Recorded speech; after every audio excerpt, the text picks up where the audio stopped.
In this video, we're going to look at the Statistics Settings page. First of all, we can see the Regenerate Statistics button.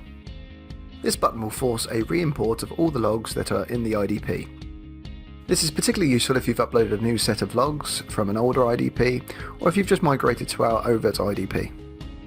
The Force LDAP Group Sync button forces a re-import of all of the Active Directory or LDAP groups. The Active Directory or LDAP group attribute is set below in the Group Attribute field. The group attribute is the attribute that you want to use for synchronizing the LDAP or Active Directory groups.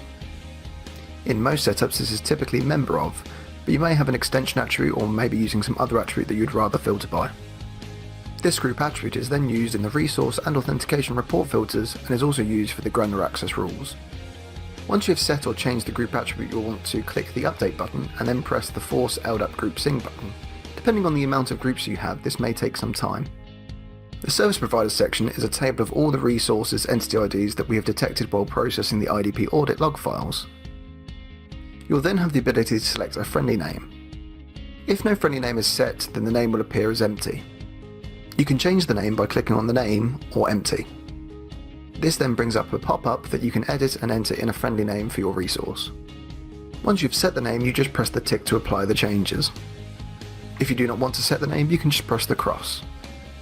This resource will now show up as the friendly name in the filters and reports instead of the entity ID.